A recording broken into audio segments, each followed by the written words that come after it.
Hello everyone. ये है आज का फुल सिलेबस टेस्ट जो आप लोगों ने अभी अभी दिया है। चलिए देखते हैं कि क्या क्या इसमें आया था, कैसा साइड का पेपर था।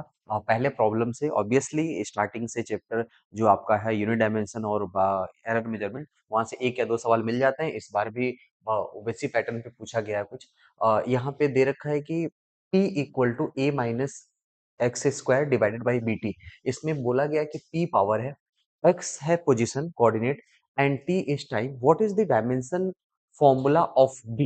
इस b का डायमेंशन फॉर्मूला बताना है। तो एक बात सोचिए, dimension of p is equal to किसके इक्वल होगा? Dimension of a minus x square upon dimension of b into dimension of t। कुछ ऐसा ही तो होगा। और मुझे b का निकालना है, तो b का डायमेंशन किसके इक्वल होगा? Dimension of b equal to dimension of a minus x square upon dimension of p that is power into time. Okay, अब सुनो, a minus x square actual में वो एक्स स्क्वायर ही होगा, है कि नहीं? दो सेम डायमेंशन ही ऐड होते हैं, तो ये तो L2 हो जाएगा। okay? और ये पावर इंटू टाइम एनर्जी या वर्क डन होता है, और इसका डायमेंशन हो जाता है m L2 t minus two. ये कैंसिल हो जाएगा, L2 m माइनस वन और T2, इस तरीके के कुछ आंसर आएंगे। m minus one T2 L0। Clear हुआ इतना? तो ये है पहला आपका प्रॉब्लम। ठीक है, टॉपिक का नाम था होमोजेनिटी प्रिंसिपल।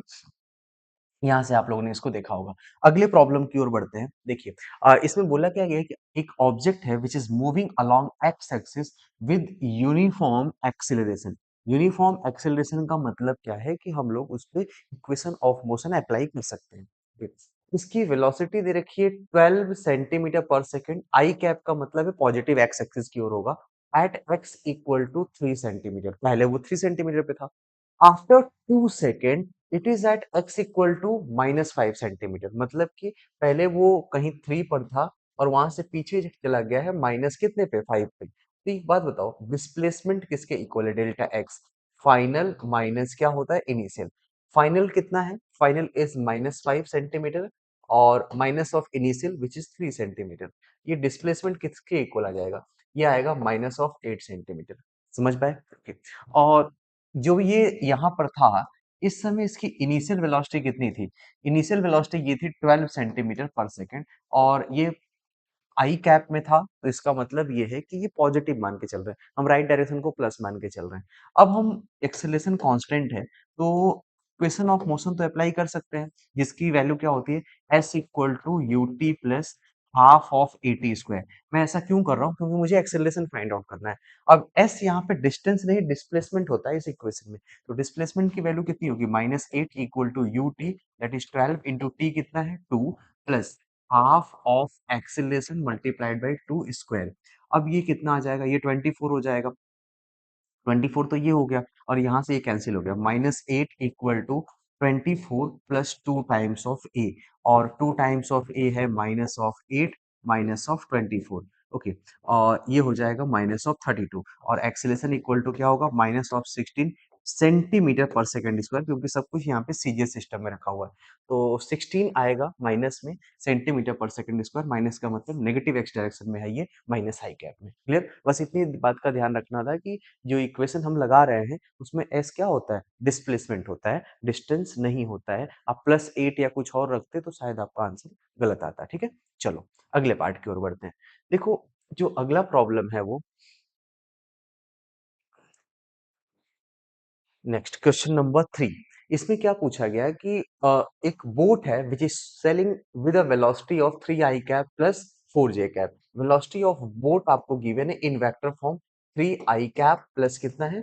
4 J cap. और उसके बाद आपको वेलोसिटी ऑफ रिवर भी दे रखा है, और वो कितना है? वो है -3 I cap minus of 4 J cap. Okay, just इसका ऑपोजिट दिख रहा है। क्लियर? और हमें बात करनी है relative velocity of boat with respect to what. तो हमेशा याद रखिएगा, velocity of boat with respect to water या रिवर, ये किसके इक्वल होगा? ये तो बेसिक डेफिनेशन है। A with respect to B means velocity of A minus of velocity of B, बस यही करना होता है। तो आप यहाँ पे ऐसे लिखो, velocity of boat with respect to water is equal to velocity of boat minus velocity of क्या होगा? वाटर। और वेलोसिटी ऑफ बोट कितना है? ये है 3 I plus of 4 J cap, और यहाँ से माइनस कर दो, minus of -3 I N plus क्या होगा? 4 जे कैप। सॉरी, यहाँ पे भी माइनस होगा, minus of 4 J cap. Okay, अब ये माइनस माइनस तो प्लस हो जाएंगे, ये आंसर आएगा 6i एन प्लस क्या होगा 8 जे कैप। जो कुछ भी यहाँ पे यूनिट होती है वो लगाते, बट यूनिट नहीं है। बी के लिए हमारा ऑप्शन क्या हो जा रहा है 6i प्लस 8 जे कैप। ओके, बस इतना डेफिनेशन याद रखो, velocity of A with respect to B equal to velocity of A minus velocity of B. ये तरीका है सॉल्व करने का, ठीक है। बस इतना ही आपको याद रखना था इसमें, इससे ज्यादा कुछ भी नहीं था। क्लियर। अब चलो अगले पार्ट की ओर बढ़ते हैं। देखिए नेक्स्ट जो पार्ट है, प्रॉब्लम नंबर 4। हाँ, प्रॉब्लम नंबर 4 में देखिए क्या बोला गया है। एक ब्लॉक है, एक constant force F of magnitude 10 newton is applied on a block A and this produces an acceleration of magnitude 20 metre per second square. मतलब इस फिगर पे अभी नहीं जाना है, केवल एक ब्लॉक ए ही है। तो ऐसे समझिए force on A equal to mass of A into acceleration of A. Force कितना था, फोर्स 10 न्यूटन था, मास ऑफ ए मुझे नहीं पता है, और एक्सेलरेशन कितना आ गया 20। यहाँ से ए का मास आया 1/2 यानी कि 0.5 kg। ब्लॉक ए का मास मिल गया, समझ गए, वो अननोन था वो पता चल गया। उसके बाद इस ब्लॉक को किसी बी के कांटेक्ट में रखा गया, इसका मास है 0.5 और इसका गिवन है 1.5, ये दोनों मिलके पूरा टोटल 2 हो जाएंगे। अब नया फोर्स एफ डैश लगाया गया 20 न्यूटन का, तो बताएं कि आपका ए और बी के बीच में कितना फोर्स होगा। तो पहले तो जब ये एफ डैश लगा रहे हैं तो एफ डैश क्या होगा, mass of A plus mass of B multiplied by acceleration. Okay, common acceleration जो होगा, और ये 20 है, 20 equal to 2 times of acceleration. अब इसका जो फाइनल एक्सेलरेशन होगा, क्या ये 10 मीटर पर सेकंड स्क्वायर होगा। यहाँ तक तो पहले क्लियर है। बट मुझसे पूछा क्या गया, force on the block B A की वजह से या किसी भी वजह से, तो बी पर फोर्स लिखना होगा। तो ऐसे समझिए कि मान लो यहाँ पे नॉर्मल रिएक्शन या फोर्स ऑन बी लग रहा है, and because of this force ये आगे की ओर चल रहा है। ओके, तो फोर्स ऑन बी किसके इक्वल होगा, mass of B multiplied by acceleration of B. और मास ऑफ बी कितना था 1.5, एक्सेलरेशन कितना था जो कॉमन था वो 10, और आंसर कितना आ जाएगा ये 15 न्यूटन के इक्वल आ जाएगा। ठीक है, ओके, तो नेट फोर्स जो बी पे लगा वो 15 न्यूटन का लगा है। क्लियर हुआ। ओके, चलो आगे की ओर बढ़ते हैं। Problem number 5। प्रॉब्लम नंबर 5 जो है ना, 5 की ओर बढ़ना था अभी हम लोग को। 5 देखो, 5 में बोला क्या गया है कि कोई एक फोर्स है और हमें बताना है एक्सेलरेशन। ओके, ये फोर्स इंक्लाइंड लगा गया है और साथ साथ यहाँ पे म्यूएस और म्यू के दिए हुए हैं। म्यूएस म्यू के का मतलब कि ये सरफेस कैसा है, रफ सरफेस है।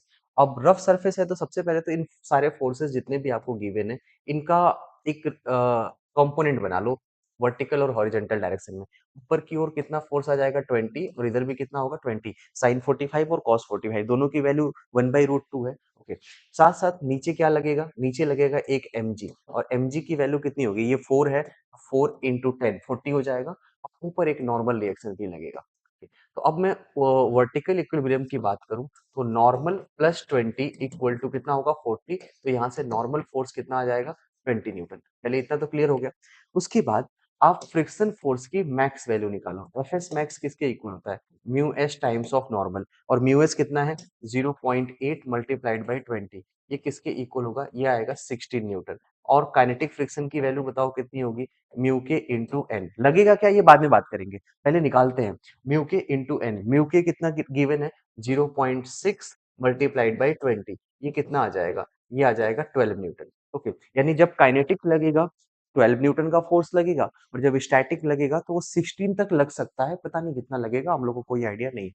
अब इस बात को सोचिए कि इसके ऊपर जो अप्लाइड फोर्स है हॉरिजॉन्टल डायरेक्शन में, ये कितना है 20 न्यूटन। और एक बात सोचिए 20 न्यूटन ये तो ग्रेटर देन है किससे, एफ एस मैक्स से, है कि नहीं। और अगर ऐसा है तो जो बॉडी है वो क्या करेगी, बॉडी मूव करेगी, ब्लॉक क्या करेगा, मूव करेगा। जब ये ब्लॉक मूव करेगा तो एक्चुअल में उसके ऊपर कौन सा फोर्स लगेगा, वो तो काइनेटिक फ्रिक्शन होगा, स्टैटिक फ्रिक्शन तो नहीं रहेगा। अब इस ब्लॉक को हम लोग इस तरीके से डील करेंगे कि ये ब्लॉक है, इसका मास कितना था, इसका मास था 4 kg, और इसमें राइट डायरेक्शन में एक फोर्स लगा है 20 न्यूटन। ओके, और पीछे की ओर काइनेटिक फ्रिक्शन लग रहा है, और ये कितने का लग रहा है 12 न्यूटन, और इसका एक्सीलरेशन बताना है। तो अब बताओ एक्सीलरेशन किसके इक्वल होता है, net force by mass. Net force by mass, net force कितना है 20 आगे है 12 पीछे है, तो आप ऐसे लिख दो 20 माइनस 12 बाई मास कितना है 4। ये कितना आ जाएगा 8/4, और आंसर किसके इक्वल होगा 2 मीटर पर सेकंड स्क्वायर। इस तरीके से आपको चेक करना है।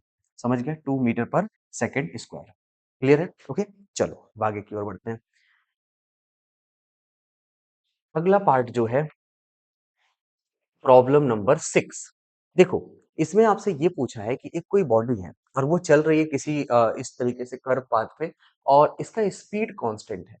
अगर स्पीड कांस्टेंट है तो इसके डायरेक्शन ऑफ एक्सेलरेशन की बात करें कि एक्सेलरेशन किधर है, तो देखो भाई, स्पीड अगर कांस्टेंट है तो इसमें कोई टेंजेंशियल एक्सेलरेशन नहीं होगा और ये कर्व पाथ पे चल रहा तो एक सेंटीमीटर होगा जो इसके परपेंडिकुलर होगा। नेट जो एक्सेलरेशन होगा वो तो वेलोसिटी के परपेंडिकुलर ही होगा ना। अगर इंक्लाइंड होता तो उसका एक कंपोनेंट इधर आता जो कि इसकी स्पीड को या तो बढ़ाता या तो घटाता, जिसे हम टेंजेंशियल बोलते हैं। बट यहाँ पे तो ऐसा कुछ है ही नहीं, तो इसका मतलब यही होगा डायरेक्शन ऑफ नेट एक्सीलरेशन, जो इस ऑप्शन के अकॉर्डिंग क्या है, A2 है। तो आपका ऑप्शन कौन सा हो जाएगा, 2 करेक्ट हो जाएगा। क्लियर है? अगर वहीं स्पीड बढ़ रही होती तो A1 होता, स्पीड घट रही होती तो क्या आता, A2 आता। तो डिपेंड करता है कि वो मोशन कैसा है। ओके, ये सर्कुलर मोशन से आप रिलेट करके इसको सॉल्व कर सकते थे। ठीक है, चलो अगले पार्ट की ओर बढ़ते हैं। Problem number 7। इसमें पूछा क्या गया है कि एक पहले तो फोर्स और डिस्प्लेसमेंट का ग्राफ गिवन है आपको। ठीक है, ओके, और हमें ये फाइंड आउट करना है कि कौन सा पॉइंट कैसा इक्विलिब्रियम है। पहले तो इक्विलिब्रियम पहचानो। इक्विलिब्रियम वो पॉइंट होता है जहां पर फोर्स क्या होता है, जीरो। ठीक है, और फोर्स जीरो कहाँ कहाँ कहाँ पे है, एक है पॉइंट ए और एक क्या है, पॉइंट सी। ए और सी पॉइंट ऑफ इक्विलिब्रियम है। ठीक है, तो ये तो डी और ई के बारे में तो सोचना भी नहीं है, ए और सी पॉइंट ऑफ इक्विलिब्रियम। अब उस इक्विलिब्रियम में मुझे बताना है स्टेबल कौन सा है, अनस्टेबल कौन है। देखो, मैंने एक तरीका आपको बताया था कि अगर पहले तो ऐसे याद कर लो कि स्लोप अगर पॉजिटिव है एफ एक्स का, ओके, तो ये कैसा इक्विलिब्रियम है, अनस्टेबल। ओके, और अगर ये नेगेटिव है तो ये पॉइंट कैसा हो जाएगा, एक स्टेबल इक्विलिब्रियम की पॉइंट होंगे। ओके, तो यहाँ पे सी का स्लोप पॉजिटिव है, ए का नेगेटिव है, तो सी जो है वो आपका अनस्टेबल है और डी, ए क्या है, स्टेबल है। ओके, एक और तरीका होता है फोर्स डिस्प्लेसमेंट का कि मान लो यहाँ पर आपका ये जो पॉइंट सी है उसमें फोर्स जीरो है, हमने इस पार्टिकल को राइट डायरेक्शन में डिस्प्लेस किया थोड़ा सा, और राइट डायरेक्शन में डिस्प्लेस किया तो इसमें फोर्स लगा ये वाला पॉइंट, तो ये तो पॉजिटिव फोर्स है। पॉजिटिव फोर्स मतलब repulsion, it means away from the origin. और फिर थोड़ा सा पीछे डिस्प्लेस करो तो नेगेटिव फोर्स, नेगेटिव फोर्स का मतलब अट्रैक्शन टुवर्ड द ओरिजिन। तो जब हम उसको राइट डिस्प्लेस करें तो फोर्स भी राइट लग रहा है, जब हम लेफ्ट डिस्प्लेस करें तो फोर्स भी किधर लग रहा है, लेफ्ट लग रहा है। इसका मतलब क्या है, ये तो एक अनस्टेबल इक्विलिब्रियम की कंडीशन है ना। स्टेबल इक्विलिब्रियम में क्या होता है कि जब हम राइट लगाते हैं, मतलब मीन पोजीशन से मैं किसी डायरेक्शन में डिस्प्लेस किया तो वो दोबारा मीन पोजीशन की ओर आएगा। तो हम राइट अगर फोर्स लगाते हैं तो लेफ्ट आएगा, और लेफ्ट उसको डिस्प्लेस करते हैं तो फिर से राइट आने के लिए उसमें एक फोर्स जनरेट होगा। जबकि यहाँ पे ऐसा कुछ नहीं हो रहा है, सी पॉइंट पे, ए पॉइंट पे होगा। ओके, इस वजह से सी क्या है, अनस्टेबल इक्विलिब्रियम है। तो इतना अगर आप नहीं सोच पाते तो सीधे याद कर लो, एफ एक्स ग्राफ गिवन है, अगर स्लोप पॉजिटिव है तो अनस्टेबल और स्लोप नेगेटिव है तो क्या होगा, स्टेबल होगा। क्लियर? ओके, चलिए अगले पार्ट की ओर बढ़ते हैं। Problem number 8। ठीक है, देखो इसमें करना क्या है, एक एक्सटर्नल एजेंट है, ये याद रखिएगा, एनसीईआरटी से डिराइव्ड एक प्रॉब्लम है। अगर आप एनसीईआरटी में वर्क एनर्जी पावर पढ़ेंगे तो वहाँ पे ऑप्शन थोड़े अलग होंगे, बट यहाँ पे ऑप्शन अलग है, उसी से डिराइव्ड प्रॉब्लम है। देखिए क्या है, एक स्मूथ हिल है, ओके, यहाँ से कोई एक्सटर्नल एजेंट इस पार्टिकल को यहाँ से उठा करके यहाँ पे लेके जाना चाहते हैं। डन। और इसकी हॉरिजॉन्टल डिस्प्लेसमेंट है, लेंथ है एल, और वर्टिकल जो है वो कितना है, एच है। और हमें बताना क्या है, work done by agent in this interval, यहाँ से यहाँ लेके जाने में। एक बात सोचो, वर्क डन जितने भी हैं उसको स्लोली लेके जाया जा रहा होगा, move in the block slowly, हाँ लिखा हुआ है स्लोली, यानी कि इसकी काइनेटिक एनर्जी में कोई चेंज नहीं हुआ है। धीरे धीरे लेके गए तो काइनेटिक एनर्जी में चेंज नहीं हुआ। मैं क्या लगाने वाला हूँ, मैं लगाने वाला हूँ work energy theorem. Work energy theorem क्या कहता है, work done by all force equal to change in kinetic energy. और इसको स्लोली लेके गए तो इनिशियल काइनेटिक एनर्जी भी जीरो था, फाइनल भी जीरो था, इसमें कोई चेंज नहीं होगा। इट मीन जितने भी फोर्सेस हैं सब लोग मिलके जीरो वर्क डन करेंगे। अब कितने फोर्सेस हैं यहाँ पे, एक तो है work done by external agent, that we have to calculate, work done by external agent plus work done by normal plus work done by gravity equal to क्या होगा, जीरो। अब work done by external agent तो हमें find out करना है, इसको तो निकालेंगे निकालेंगे। नॉर्मल का वर्क डन हमेशा क्या होगा, जीरो। रीजन बीइंग कि नॉर्मल हमेशा डिस्प्लेसमेंट के क्या होता है, परपेंडिकुलर ही होता है, तो वर्क डन तो उसका जीरो हो जाएगा। Plus work done by gravity, तो ग्रेविटी का फोर्स किधर लग रहा है, नीचे, और डिस्प्लेसमेंट किधर है, ऊपर। तो हम क्या नेगेटिव वर्क डन करेंगे, इसका M G into H equal to क्या होगा, जीरो, फोर्स इंटू डिस्प्लेसमेंट। तो मुझे work done by external agent निकालना है, एक इसके इक्वल हो जाएगा plus of M G H, मतलब ग्रेविटी ने जितना नेगेटिव वर्क किया, उस पर्सन ने उतना ही पॉजिटिव वर्क किया। क्लियर हुआ इतना? ओके। और ये एक अगर एनसीईआरटी वाला क्वेश्चन देखोगे तो वहां पे ना प्रॉब्लम में क्या था, ये यहाँ पे ऐसे लिखा हुआ है स्मूथ हिल है, वहां पे स्मूथ नहीं था, वहां पे फ्रिक्शन था, तो इसका कोफिशिएंट ऑफ फ्रिक्शन म्यू दिया हुआ था। अभी के लिए तो आंसर कौन सा हमारा सही है, एमजीएच। अगर ये म्यू था तो उसको जब हम लोग सॉल्व करते हैं थोड़ा कैलकुलेशन बड़ा हो जाता है, और उस केस में work done by external agent आता है mgh plus mu into L, तो ये भी फैक्टर उसमें इन्वॉल्व हो जाता है, बट यहाँ पे अभी ऐसा नहीं है। क्लियर है? ओके, तो दोनों क्वेश्चन के फिगर सेम है। कुछ बच्चे आंसर याद करते हैं, तो आंसर याद करते समय याद रखिएगा कि वो क्या था। ठीक है, कंडीशन भी याद होनी चाहिए आपको, ये नहीं कि एनसीईआरटी का क्वेश्चन है, हमें आंसर याद है और हम गलत करके आ गए। क्लियर? ओके, चलो अब अगले पार्ट की ओर बढ़ते हैं। प्रॉब्लम नंबर 9, देखो इसमें क्या है, एक फोर्स और डिस्प्लेसमेंट का ग्राफ दिया हुआ है और आपसे पूछा क्या गया है, work done by the force on moving the object from x equal to 0 to x equal to 6। ये बताओ फोर्स और डिस्प्लेसमेंट ग्राफ की एरिया निकालेंगे तो वर्क डन तो आ जाएगा, तो मुझे बस किसी तरीके से ये एरिया ही निकालना है और कुछ नहीं करना है, बस ये एरिया निकालना है। ओके, तो work done equal to area, area of force displacement graph, बस ये करना था आपको। और यहाँ पे जो फोर्स और डिस्प्लेसमेंट ग्राफ है, एक रेक्टेंगल बन रहा है, एक ट्राइंगल बन रहा है। मैं ऐसे कर लेता हूँ, 3 multiplied by 3 plus half base into height, यहाँ से यहाँ तक का ये बेस कितना है 3, और हाइट कितनी है, ये भी 3 है। बस ये आंसर आ गया 9 प्लस 4.5, आंसर कितना आ जाएगा 13.5। और सब कुछ एसआई यूनिट में रखे हो तो वर्क डन भी क्या होगा, एसआई यूनिट में, और आंसर किस में आ जाएगा, जूल में आ जाएगा। क्लियर है इतना? ओके, चलिए अगले पार्ट की ओर बढ़ते हैं। नेक्स्ट जो प्रॉब्लम है 10th, देखिए इसमें पूछा गया दो बॉडीज है having mass ratio 2:3 falls freely under the gravity from Heights which are in the ratio of 9:16, find ratio of their linear momentum on touching the ground। Okay, अलग अलग मास के, जैसे ये m1 है और ये क्या है, M2 है, इसको ऐसे छोड़ दिया गया, ये ऐसे ग्राउंड पे गिर रहा है, ये भी ग्राउंड पे गिर रहा है, इसका हाइट h1 है, इसका हाइट h2 है, इसकी स्पीड कितनी होगी ग्राउंड पर, under root two G H one. Similarly इसकी स्पीड कितनी होगी, under root of two G H two, V equal to square root of two G H. Clear है? ओके, तो मुझे मोमेंटम रेशियो बताना है, momentum P1 by P2 equal to M1 V1 by क्या होगा, M2 V2। Okay, M1 V1 is equal to under root of two G H one upon M2 square root of 2gh2। Okay, अब ऐसे समझो P1 by P2 equal to M1 by M2, 2g cancel out होगा, square root of H1 by क्या होगा, H2। अब बताओ M1 by M2 ये किसके इक्वल होगा, 2/3 into square root of H1 by H2, ये किसके इक्वल होगा, 9/16। 2/3 इंटू स्क्वायर रूट निकालिए, ये कितना आएगा, 3/4। ये 3 से 3 कैंसिल होगा, 2/4 को क्या बोलोगे, 1/2। इसका रेशियो कितना आ रहा है, 1:2। कोई ऑप्शन है, जी हाँ थर्ड है। क्लियर हुआ इतना? ओके, चलो आगे की ओर बढ़ते हैं। अगला पार्ट जो हम लोग को करना है, प्रॉब्लम नंबर 11। ठीक है, देखो मोमेंट ऑफ इनर्शिया का प्रॉब्लम है कि एक 3 रॉड है, ऐसा एक सिस्टम है जिसमें सबके मासेस दे रखे हैं, लेंथ दे रखा है, and they are joined together end to end in to form an equilateral triangle ABC. We have to calculate moment of inertia of this system about an axis passing through the center of mass O point, और ये इसके perpendicular है। तो सबसे पहले तो ये समझो, इसकी अपनी साइड को मान लो ये L है, ये भी L है, ये भी L है, तो मुझे ये 60 डिग्री बनेगा ना एंगल, इसको यहाँ से ऐसे परपेंडिकुलर डालो, मुझे ये डिस्टेंस चाहिए सो दैट कि मैं पैरेलल एक्सिस थ्योरम लगा पाऊँ और इसकी मोमेंट ऑफ इनर्शिया लिख पाऊँ। तुम ऐसे समझो, पहले ये डिस्टेंस निकालो, ये डिस्टेंस, इस डिस्टेंस को मैं डी ले लेता हूँ। ओके, और ये डिस्टेंस कितना होगा, L/2। ओके, और ये एंगल क्या होगा, हाफ एंगल होगा, यानी ओवरऑल एंगल 60 डिग्री होता है, तो हाफ एंगल कितना होगा, 60 डिग्री। अब यहाँ से tan 30 अगर मैं यूज करूँ, tan 30 डिग्री किसके इक्वल होगा, tan होगा परपेंडिकुलर बाई बेस, बेस क्या होगा, L/2। ठीक है, तो ये 1/√3 इक्वल टू 2D/L हो जाएगा, और मुझे L की वैल्यू निकालनी है, तो ये L इज इक्वल टू किसके इक्वल होगा, सॉरी D निकालना है ना मुझे, हाँ D निकालना है, D इक्वल टू हो जाएगा L अपॉन 2√3। पहले तो ये आया D इक्वल टू L/2√3।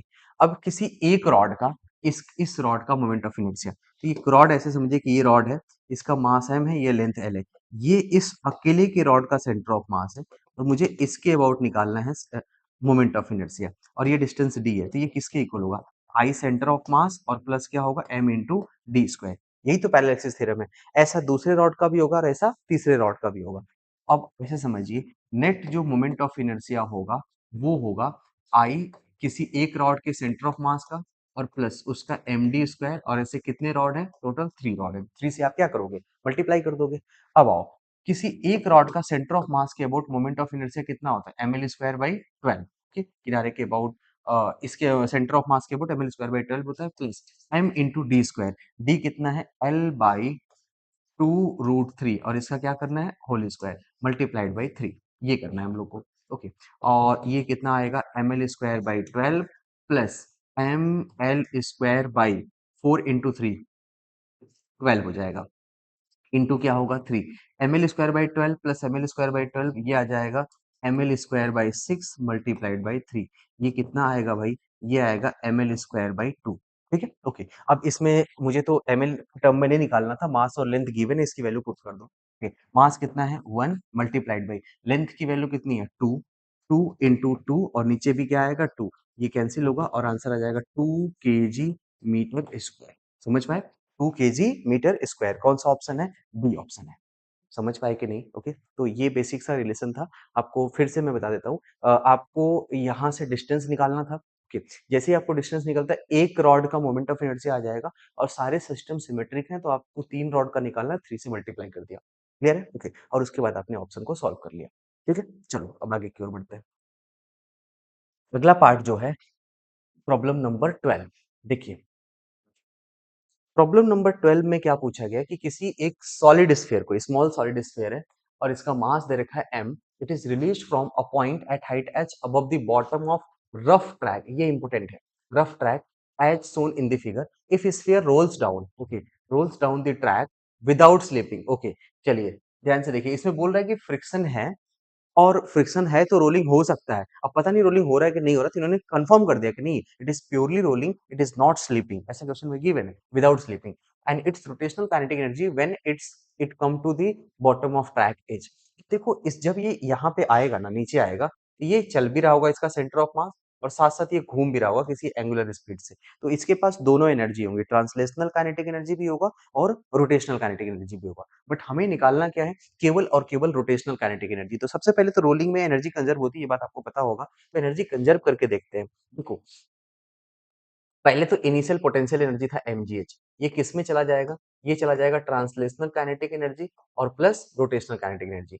आपको अगर याद हो तो ट्रांसलेशनल काइनेटिक एनर्जी तो हाफ mv स्क्वायर होता है, और रोटेशनल होता है हाफ आई ओमेगा स्क्वायर।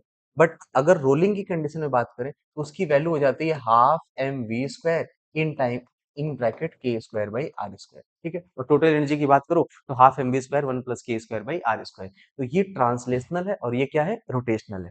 ठीक है, तो पहले तो ऐसा करो, M G H equal to M V square by 2, ये कॉमन ले लो, और ये 1 प्लस के स्क्वायर बाई क्या होगा? R square. अब K square by R square अलग अलग बॉडी के लिए क्या होता है? अलग अलग होता है। मुझे सॉलिड स्फेयर की बात करनी है। सॉलिड स्फेयर का के बाई आर स्क्वायर 2/5 होता है। ठीक है, ये 2/5 होता है, तो ये 7/5 हो जाएगा, तो ये 7 एम वी स्क्वायर बाई 10 हो जाएगा। ओके, ये एम जी एच की वैल्यू है। ठीक है, तो पहले तो तुम एक काम करो, एम वी स्क्वायर बाई 2 निकालो कितना होगा। तो ये एम वी स्क्वायर बाई 2 निकालने के लिए 5/7 यहाँ आ जाएगा, ये होगा 5/7 एम जी एच। तो इतना समझ पाए, और ये कौन सी एनर्जी आ गई? ट्रांसलेशनल। बट हमसे प्रॉब्लम में पूछा क्या गया है? Rotational kinetic energy. तो रोटेशनल काइनेटिक एनर्जी क्या होती है? ये होगा K square by R square into translational kinetic energy, और K square by R square कितना है? 2/5 इंटू ट्रांसलेशनल काइनेटिक एनर्जी। ठीक है, 2/5 ऑफ ट्रांसलेशनल काइनेटिक एनर्जी। अब 2/5 ऑफ ट्रांसलेशनल काइनेटिक एनर्जी, ये तो 5/7 ऑफ mgh है ना। ओके, 5 5 कैंसिल होगा, और ये आ जाएगा 2/7 times of mgh। 2/7 times of mgh। कोई ऑप्शन है? जी हाँ, ऑप्शन नंबर क्या है? फोर्थ है। ठीक है, mgh होता अगर टोटल काइनेटिक एनर्जी पूछा होता। अगर ट्रांसलेशनल पूछा होता तो 5/7 होता। 10/7 तो कभी नहीं आएगा। 10/7 तो एक से mgh से भी बड़ा है, जो कि पॉसिबल नहीं है। इस सिस्टम में एनर्जी कंजर्व है।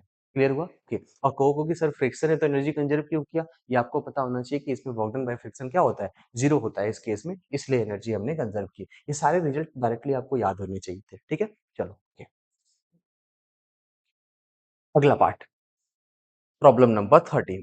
देखो इसमें क्या पूछा गया कि एक जियो स्टेशनरी सैटेलाइट है and it is taken to a new orbit, उसको कहीं और लेके जाते हैं and such that it distance from the centre of earth is doubled and time period पूछा गया। तो पहले तो ये अर्थ है और यहाँ पे एक जियो स्टेशनरी सैटेलाइट है जो रिवॉल्व कर रही है इस तरीके से। ओके, और जियो स्टेशनरी का मतलब आपको समझ में आना चाहिए कि ये स्टेशनरी है विद रिस्पेक्ट टू अर्थ, और अर्थ इसका मतलब अर्थ का जो टाइम पीरियड है इसका भी वही टाइम पीरियड है, इसका टाइम पीरियड है 24 आवर। जब अब इसको दूसरी जगह लेके जाते हैं तो इसका distance from the centre double हो जाता है, तो नया टाइम पीरियड क्या होगा, इसको उठा करके हम कहीं इधर लेके चले जाते हैं। ओके, ऐसे। तो अगर हम ऐसा कर देते हैं तो यहाँ पे जब ये सैटेलाइट चलेगा इस समय, अब इसका नया टाइम पीरियड क्या होगा, हमने इस अर्थ से उसके डिस्टेंस को बढ़ा दिया।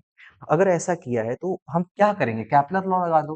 केपलर लॉ आपको पता है T square directly proportional to क्या होता है, आर क्यूब, या फिर T directly proportional to R to the power 3/2। Okay, अगर आर डबल किया है तो जो टी डैश है वो आर यानी कि 2 टाइम्स की पावर 3/2 इंटू पुराना टी हो जाएगा। ये समझ पाए? Okay, T T1/T2 is equal to R1/R2 to the power 3/2। अब 2 टू द पावर 3/2 कितना होता है? एक तो 2 है, उसकी हाफ पावर रूट 2 इंटू पुराना टाइम पीरियड कितना था 24। ओके, 24 इंटू 2 कितना होता है 48 रूट 2 आवर्स, ये होगा अब नया टाइम पीरियड। ओके, तो 48 रूट 2 आवर्स ये बन जाएगा। ठीक है, आंसर तो पहले से आपको पता था कि ये बढ़ना ही है, कितना बढ़ेगा ये पता करना था, तो केपलर का थर्ड लॉ लगा दिया। ठीक है, ओके, चलो अगले पार्ट की ओर देखते हैं। नेक्स्ट जो प्रॉब्लम है, नेक्स्ट जो प्रॉब्लम है वो है प्रॉब्लम नंबर 14।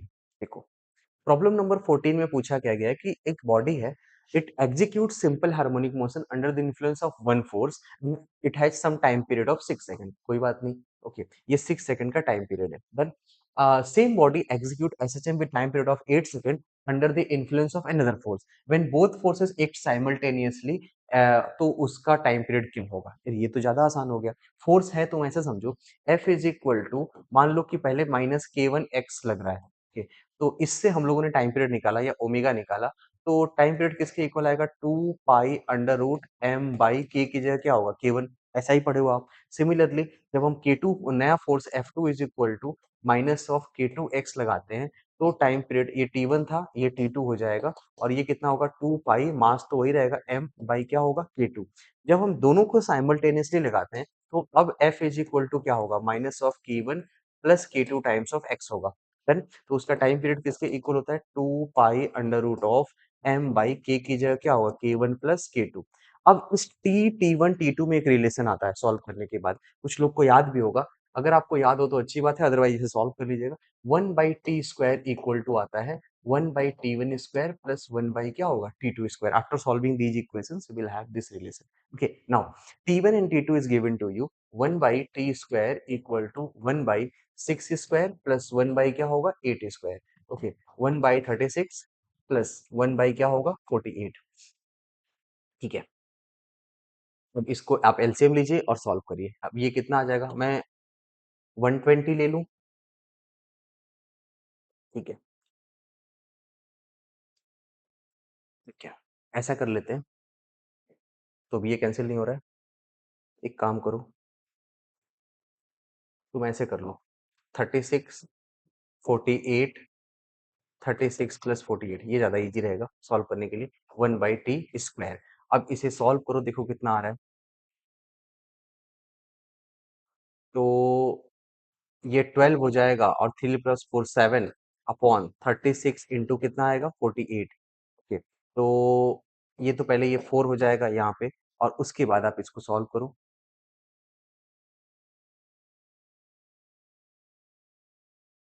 1/t²। और सॉरी, हमने यहाँ पे गड़बड़ किया है, इसी वजह से आंसर आपका नहीं आ रहा है। ये नहीं होगा, यहाँ पे गलती है, यहाँ पर गलती है। 1/36 और प्लस ये जानते हो कितना होगा 1/64 होगा, ये गलत है। ओके, अब ये गलत था, इसको पहले सॉल्व कर लो। ओके, और अब उसके बाद आंसर मैच हो जाएगा आपका। ठीक है, ये गलत कैलकुलेशन हो गई थी। ओके, या तो या 24 तो मुझे दिख रहा है, 24/5 या 24/7 में से कोई एक आंसर आएगा। ठीक है, चलो ये रिजल्ट आपको याद रखना है। ओके, जब दोनों साइमल्टेनियसली मतलब कि सीरीज में लग रहे हैं। अगर वही पैरेलल में होते तो एक रिजल्ट आपने ये भी पढ़ा था, T square equal to T one square plus क्या होता है, टी टू स्क्वायर, तो उसके आगे करने की जरूरत नहीं थी। ठीक, चलिए अब अगले पार्ट की ओर बढ़ते हैं। नेक्स्ट जो प्रॉब्लम है, आपसे पूछा गया कि कौन सा स्टेट, कुछ एक स्टेशनरी वेव की इक्वेशन दे रखी है और यहाँ ध्यान से पढ़िए कौन सा स्टेटमेंट गलत है, रॉन्ग है। ओके, नाउ पहले तो एक काम करो, इसमें पूछा क्या गया, unit of this is equal to this, यानी यूनिट और यूनिट के बारे में ही बात करनी है।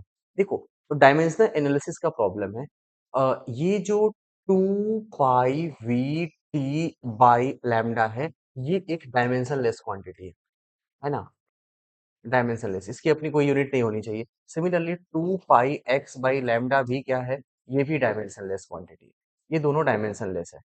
ओके, अब एक एक करके बात करते हैं। Two pi V by lambda, two pi V by lambda one upon time होना चाहिए, two pi V by lambda ये होना चाहिए वन अपॉन टाइम, तभी तो ये दोनों टाइम से कैंसिल होगा तो डायमेंशनलेस आएगा। Is same as that of two pi X by lambda T, two pi X by lambda, two pi X by lambda तो डायमेंशनलेस है, इंटू वन अपॉन टी, ये तो सही है। ओके, ये पहला स्टेटमेंट करेक्ट है। Now unit of VT is same as that of lambda, unit of VT, VT का जो है वो लैम्डा है, वीटी ऊपर और नीचे का डायमेंशन सेम होगा तभी तो ओवरऑल डायमेंशन लेस हो गए, ये भी क्या है, सही है। आते हैं, unit of X is same as lambda, हाँ ये भी सही है, एक्स और लैम्डा सेम है। ओके, और आपसे पूछा गया unit of V by lambda is same as that of X by lambda, तो एक्स वी बाई लैम्डा और एक्स बाई लैम्डा तभी सेम होगा जब वी और एक्स दोनों सेम होगा, यहाँ वी और एक्स दोनों सेम नहीं है, वी वेलोसिटी हो जाएगी और एक्स आपका डिस्प्लेसमेंट हो जाएगा, तो ये गलत है। और आपसे पूछा गया रॉन्ग स्टेटमेंट, तो इसका मतलब रॉन्ग स्टेटमेंट क्या रहेगा, यही रहेगा। ओके, तो बेसिक यूनिट डायमेंशन की चीजें थी। आपका कॉन्सेप्ट था कि जो ट्रिग्नोमेट्रिक फंक्शन होती है उसके अंदर के जो कंपोनेंट होते हैं, जो भी आपका आर्गुमेंट होता है उसका, वो एक डायमेंशनलेस क्वांटिटी होता है। Same goes with logarithmic, inverse trigonometric and exponential functions. Okay, चलो अगले पार्ट की ओर बढ़ते हैं। अगला जो प्रॉब्लम है, इसमें रेजोनेंस ट्यूब एक्सपेरिमेंट किया गया और उसमें 2 रीडिंग है। ये सेट प्रॉब्लम है, हर साल आता है ऐसे। ओके, और एक फ्रीक्वेंसी दी होगी और हमसे पूछा गया होगा velocity of sound, determination of speed of sound by using resonance tube experiment. तो इसमें 2 रीडिंग आती है, एक L1 आता है, L1 की वैल्यू कितनी है, 18 सेंटीमीटर, और ऐसे ही L2 आएगा, L2 आएगा 55 सेंटीमीटर। ओके, अब आपको पता है कि इन दोनों का जो डिफरेंस होता है, पहले ऐसे रेजोनेंस ट्यूब में यहाँ पे L1 आएगा तो एक बार यहाँ पे रेजोनेंस होगा। ओके, जब सेकंड रेजोनेंस होता है तो उसके लिए थोड़ी सी लेंथ ज्यादा होती है। ओके, ये L2 होता है। ओके, L1 की वैल्यू होती है लैम्डा बाई 4 और ये होता है 3 लैम्डा बाई 4। तो यहाँ से जब तुम सॉल्व करोगे तो एक एक फॉर्मूला आता है L2 माइनस L1, ये आएगा 3 lambda by 4 and minus of lambda by 4, ये हो जाता है लैम्डा बाई 2। और यहाँ से लैम्डा अगर तुम सॉल्व करो तो 2 टाइम्स ऑफ क्या होगा, L2 माइनस L1। ओके, और हमें स्पीड ऑफ साउंड निकालना होता है, तो v इक्वल टू किसका फॉर्मूला यूज करते हैं, F lambda, and 2 times of F lambda is equal to 2 times of L1 minus L2। समझ गए, ये फॉर्मूला डायरेक्ट अगर याद होता तो भी जल्दी हो जाता। अब इसको सॉल्व भी तो करना है, कर लीजिए। 2 मल्टीप्लाइड बाई फ्रीक्वेंसी, फ्रीक्वेंसी कितना है 512 into L2 minus L1, 55 minus 55 minus of 18, ये सेंटीमीटर में है तो डिवाइड बाई क्या कर देंगे 100, और ये किस में आ जाएगा, मीटर पर सेकंड में। अब आप इसे सॉल्व कर लीजिएगा, ठीक है। ओके, टॉपिक का नाम क्या है, रेजोनेंस ट्यूब एक्सपेरिमेंट। ये फॉर्मूला डायरेक्ट याद रखना है आपको, अगर ये याद होता तो थोड़ा और जल्दी आप कर पाते। ठीक है, चलो अगले प्रॉब्लम की ओर बढ़ते हैं।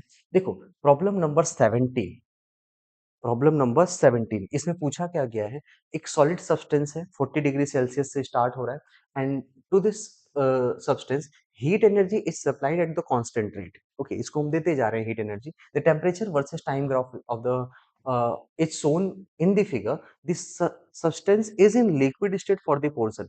ओके, ये तो कुछ ज्यादा इजी हो गया। देखो बताते हैं, पहले कोई भी चीज, देखो ये सॉलिड है, यहाँ पे सॉलिड्स में जब हम हीट देते हैं तो उसका टेम्परेचर बढ़ता है, तो ये तो टेम्परेचर बढ़ा।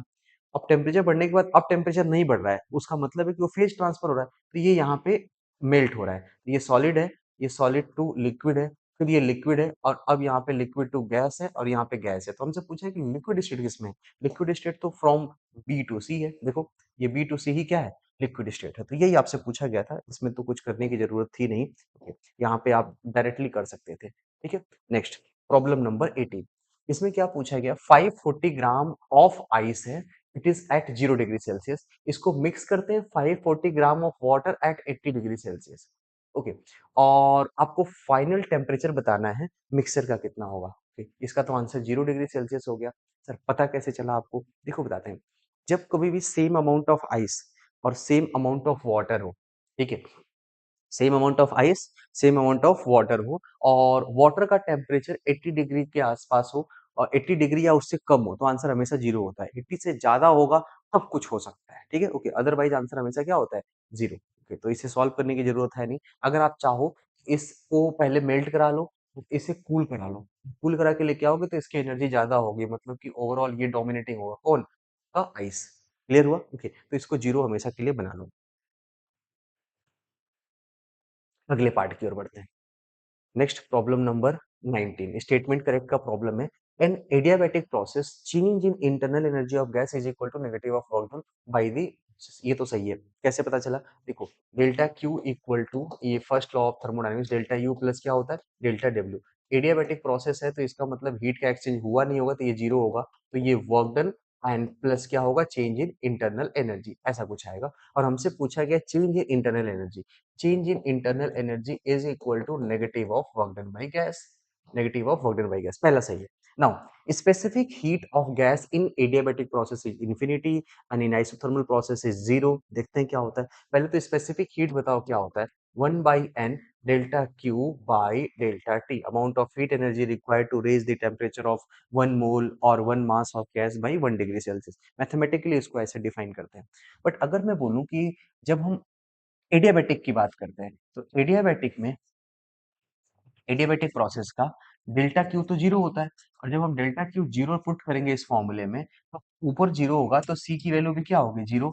And when come to isothermal, isothermal में टेम्परेचर का कोई चेंज नहीं होता है, और टेम्परेचर में कोई चेंज नहीं होगा तो उसका डेल्टा टी क्या होगा? जीरो। और डेल्टा टी जीरो होगा तो सी eight constant temperature is equal to delta Q by delta T, which is zero and it will give you infinite value। Okay, तो अगर मैं स्पेसिफिक हीट की बात करूं, in adiabatic process it is zero and in isothermal process it is infinity. देखो यहाँ पे क्या दे रखा है? In an adiabatic process it is infinity, उल्टा दे रखा है। एंड आइसोथर्मल प्रोसेस में ये जीरो दे रखा है। इसका मतलब ये स्टेटमेंट क्या है? गलत है। तो केवल यहाँ पे एक ही स्टेटमेंट सही है, दूसरा क्या है? गलत है। और ऑप्शन आप उसके अकॉर्डिंग सेलेक्ट कर लीजिएगा, ठीक है। चलो अगले पार्ट की ओर बढ़ते हैं।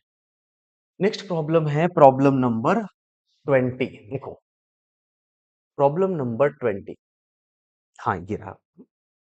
प्रॉब्लम 20 में एक प्रेशर और वॉल्यूम का ग्राफ दे रखा है, ठीक है, ओके। और इसमें दे रखा है कि हीट रिलीज कितनी होगी। आप ऐसे समझो, इसमें 20 साइकिल, इसको भी पढ़ना पड़ेगा आपको, इंपॉर्टेंट है ये। पहले तो आप इसका एक साइकिल में वर्क डन बताइए। वर्क डन पर साइकिल, पर साइकिल, वर्क डन पर साइकिल आएगा half area, area of pressure volume graph. पहले तो ये नेगेटिव होगा, कैसे? एंटी क्लॉकवाइज है तो ओवरऑल ये नेगेटिव होगा। हाफ, यहां से यहां तक ये कितना है? ये आ जाएगा बेस, और ये इसको बेस मान लेते हैं, इसको हाइट मान लेते हैं, तो ये बेस कितना है? फ्रॉम 5 टू 20, तो ये तो 15 हो गया। हाफ इंटू 15 इंटू ये हाइट 30 टू 10, इसका मतलब ये तो 20 है, तो ये 10 से कैंसिल हो गया, ये आ जाएगा माइनस ऑफ 150। और ये न्यूटन मीटर स्क्वायर में, ये मीटर क्यूब में, तो ये किसमें आएगा? जूल में। बट प्रॉब्लम ये कि हम 20 साइकिल को कंसीडर कर रहे हैं, तो total work done in 20 cycle. तो एक बार में अगर इतना वर्क डन आ रहा है तो नेट वर्क डन किसके इक्वल होगा? Minus of 15 multiplied by number of cycle. तो ये आ जाएगा माइनस ऑफ, अरे 150 है ना, माइनस ऑफ 3000 जूल या minus of 3 kilo joule. Okay. अब प्रॉब्लम क्या है कि हमसे ये नहीं पूछा वर्क डन, हमसे पूछा नेट हीट रिलीज। तो अब ऐसे समझो, साइक्लिक प्रोसेस के लिए डेल्टा यू तो हमेशा जीरो होता है फॉर साइक्लिक प्रोसेस। तो डेल्टा क्यू इक्वल टू किसके इक्वल होगा? Delta U and plus delta W, first law of thermodynamics. और ये अगर जीरो है तो ये वर्क डन किसके इक्वल है? Minus of 3 kilo joule. यही आपका क्या होगा? Delta Q. और डेल्टा क्यू का नेगेटिव होना मतलब सिस्टम से हीट का क्या होगा? रिलीज होना। यहाँ से पूछा क्या है कि हीट कितना रिलीज होगा, तो आंसर कितना है? 3 किलो जूल ही क्या होगा? रिलीज होगा। ओके, माइनस साइन बता रहा है कि हीट क्या हो रहा है? रिलीज हो रहा है। अगर वो प्लस होता तो इसका मतलब होता है कि हीट क्या हो रहा है? एब्जॉर्ब हो रहा है। तो यहाँ पे एब्जॉर्ब नहीं, यहाँ पे रिलीज हो रहा था, ठीक है। चलो, अब अगला प्रीवियस ईयर से डायरेक्ट क्वेश्चन है, 2 या 3 क्वेश्चन ऑलरेडी आ चुके हैं। ध्यान से देखो, दो रॉड दिए होंगे, एक स्टील के एक कॉपर के, और स्टील की रॉड 4 सेंटीमीटर ज्यादा लॉन्गर है, मतलब कुल मिला के एक छोटा एक बड़ा है, उनके बीच का कुछ डिफरेंस है 4 centimetre. Than copper and rod at any temperature. अच्छा, ये डिफरेंस हर टेम्परेचर पे सेम है। हर टेम्परेचर पे सेम का मतलब है ना कि क्या होगा, देखो डेल्टा एल स्टील की बात करूं तो length of steel alpha of steel into delta T, ये आपको पता है। Similarly delta L of copper, ये किसके इक्वल होगा, L copper alpha copper into delta T. Delta T चाहे कुछ भी हो, इन दोनों का डिफरेंस सेम होना चाहिए। तो इन दोनों का डिफरेंस किसके इक्वल होगा, डेल्टा एल जो होगा वो होगा L steel alpha steel minus L copper alpha copper into times of क्या होगा डेल्टा टी। और ये नहीं आना चाहिए, इसमें कोई चेंज नहीं होना चाहिए। डेल्टा ऑफ डेल्टा एल मतलब उनके जो लेंथ तो बढ़ेंगे दोनों के टेम्परेचर के साथ, बस उसके बीच का डिफरेंस नहीं बढ़ना चाहिए। तो ये वैल्यू जीरो होनी चाहिए। ये तभी पॉसिबल है जब एल स्टील अल्फा स्टील और एल कॉपर अल्फा कॉपर आपस में बराबर हो। तो मुझसे क्या पूछा गया है, ratio of length of steel to length of copper, length of steel by length of copper, ये किसके इक्वल होगा, अल्फा ऑफ, यहाँ पे कॉपर आना चाहिए, हाँ, alpha of copper upon alpha of steel. और कॉपर का कितना दिया हुआ है, कॉपर का दे रखा है 17, तो ये होगा 1.7 into ten to the power minus five upon 1.1 into ten to the power minus five. Solve करोगे ये आएगा 17 डिवाइडेड बाई 11, 17 डिवाइडेड बाई 11, ये पहला ही ऑप्शन हो जाएगा। ठीक है, ओके, तो ये टीवाईके का सवाल है, एक दो क्वेश्चन और भी हैं, उससे भी डिटेल में आप सॉल्व कर लीजिएगा। ठीक है, चलो अगले पार्ट की ओर बढ़ते हैं। Problem number 22। 22 में क्या पूछा गया है, देखो दो पॉइंट दे रखे हैं। A container filled with a liquid is moving upward with acceleration, moving upward with acceleration g by 3 at distance a and b is h, if density of liquid in the container is rho, then pressure difference between a and b, a और b का pressure difference बताना है। a और b vertical line पे हैं।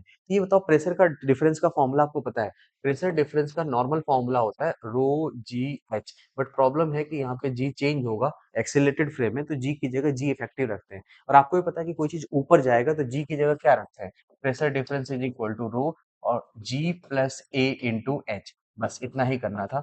जी plus ए कितना था, acceleration दिया है जी बाई थ्री, ध्यान से देखो ये जी बाई थ्री दे रखा है। तो अब इसको सॉल्व करोगे तो ये आ जाएगा 4g/3, 4 rho g h by three, ये है आपका प्रेशर डिफरेंस, यही आपका प्रेशर डिफरेंस है। ऑप्शन कौन सा करेक्ट हो जाएगा, थर्ड। ठीक है, ओके चलो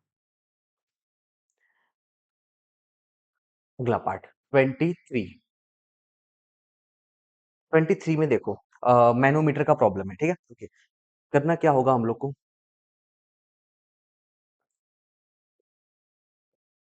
23, हाँ ये रहा 23 मैनोमीटर का प्रॉब्लम है। एक यू शेप्ड मैनोमीटर है, एक साइड कुछ दूसरी लिक्विड है, इधर साइड कोई दूसरी लिक्विड है। देखते हैं, वाटर इन ऑयल और left, water and oil are in the left side and right side, तो इधर साइड तो ऑयल है, ओके, और इधर साइड क्या है, वाटर है, ओके, और ये दोनों अलग अलग हाइट पे हैं। और ये देखो यहाँ पे दोनों मिले हुए हैं, इसका सिंपल सा मतलब है कि इधर से जो लेफ्ट का प्रेशर होगा और राइट का प्रेशर दोनों क्या होंगे, बराबर होंगे इक्विलिब्रियम में।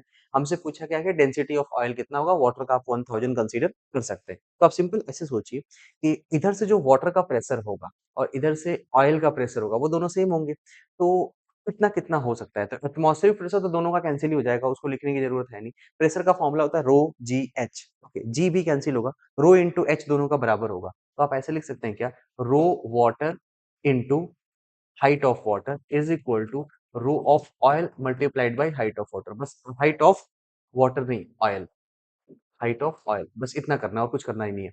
अब देखो रो वाटर कितना है, 1000 kg पर मीटर क्यूब, वाटर की हाइट कितनी है 15 सेंटीमीटर, इसे रहने दो सेंटीमीटर में।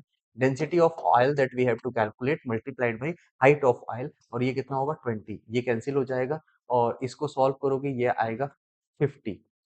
ठीक है, 50 multiplied by 15 is equal to density of oil, multiply करो ये आ जाएगा 750 kg पर मीटर क्यूब, ओके, 750 kg पर मीटर क्यूब, क्लियर है, ओके चलो आगे की ओर बढ़ते हैं। अगला प्रॉब्लम क्या है 23, देखो एक कैपिलरी ट्यूब है जिसकी रेडियस r है और emerge in a water, water rises to certain height h. Now, the mass of water in the capillary tube is 5 gram. Another capillary tube of radius 2r emerge, then mass of water that will rise in the tube. देखो ये चीज आपको पढ़ाई गई थी, जो mass rise होता है m वो डायरेक्टली प्रोपोर्शनल टू r होता है, बस ये डायरेक्ट याद रखना है। ठीक है, बताया भी था मैंने आपको, हाइट जो होती है कैसे कैसे सॉल्व किया, देखो एक तो हाइट का फॉर्मूला आप पढ़े होंगे 2t cos theta by R rho G. तो यहाँ से हाइट निकालोगे इनवर्सली प्रोपोर्शनल टू आर होता है। बट अगर मास की बात करूँ तो ये एरिया डेंसिटी इंटू वॉल्यूम होता है, एरिया इंटू हाइट हो जाएगा। और height inversely proportional to R है, डायरेक्टली प्रोपोर्शनल टू आर है, तो डायरेक्टली प्रोपोर्शनल टू ओवरऑल क्या हो जाएगा, आर हो जाएगा। यहाँ आर स्क्वायर है या वन बाई आर है। तो ये रिजल्ट डायरेक्ट याद रखना है कि मास डायरेक्टली प्रोपोर्शनल टू क्या होगा, आर। अब हमने आर से इसको टू आर कर दिया, ध्यान से देखो, ये कोई ट्यूब था, इसकी रेडियस कुछ थी, अब रेडियस पहले टू आर हो गई, है ना। पहले कितना था, पहले आर था, तो आर से टू आर करोगे तो मास मास भी क्या होगा, मास भी डबल हो जाएगा। ओके, और मास भी अगर डबल होगा इसका मतलब पहले मास था 5 ग्राम, अब मास कितना होगा, 10 ग्राम हो जाएगा। क्लियर है, ओके, बस इतना ही करना था। ओके, ये जोरेंस लॉ है, अगर आप इसको डायरेक्ट याद नहीं करते तो मुश्किल होगी आपके लिए, बट सॉल्व तो हो सकता है, बट इतनी मेहनत क्यों करें, सीधे याद रखो, radius double it means height half, volume double, mass double. Clear, okay, direct याद रखो। वॉल्यूम जो है डायरेक्टली प्रोपोर्शनल टू आर है, मास डायरेक्टली प्रोपोर्शनल टू आर है, और हाइट इनवर्सली प्रोपोर्शनल टू क्या है, आर। बस इतना ही करना है आपको, ठीक है। ये रिजल्ट याद रखोगे तो थोड़ा जल्दी हो जाएगा। क्लियर, चलो आगे की ओर बढ़ते हैं। नेक्स्ट जो पार्ट है 25, देखिए इसमें क्या पूछा गया, there is an electric field in the X direction and if magnitude of work done on moving charge 2 microcoulomb 2 microcoulomb through a distance of 2 meter along a line making angle 60 degree with the x axis is 4 millijoule, then electric field is, और electric field x के along है, तो तुम ऐसे समझो, इधर electric field है तो फोर्स भी इधर ही लगा है। ओके, और डिस्प्लेसमेंट इधर हुआ है 60 डिग्री पर, और ये डिस्प्लेसमेंट है, ये फोर्स की पहले वैल्यू बताई कितनी होगी, क्यू ई। ओके, तो वर्क डन तो आप जानते हो ना, इंक्लाइन में कितना होता है, F into S into cos theta. Okay, तो एफ किसके इक्वल है, Q E into displacement into क्या होगा, cos theta. Okay, work done किसके इक्वल है, 4 milli joule, 4 into 10⁻³ joule, equal to charge, charge is 2 microcoulomb, 2 into 10⁻⁶ multiplied electric field, ये मुझे बताना है, इंटू डिस्प्लेसमेंट, डिस्प्लेसमेंट 2 मीटर हुआ है, और कॉस 60 कितना होता है, 1/2। ये तो 2 कैंसिल हो गया, ये यहाँ से ये कैंसिल हो गया, इलेक्ट्रिक फील्ड की वैल्यू आई 2 इंटू 10⁻³ न्यूटन पर कूलम। कौन सा ऑप्शन है, पहला ही ऑप्शन दिख रहा है आपको, ध्यान से देखो। ये क्लियर हुआ, ठीक है, चलो अब आगे की ओर बढ़ते हैं।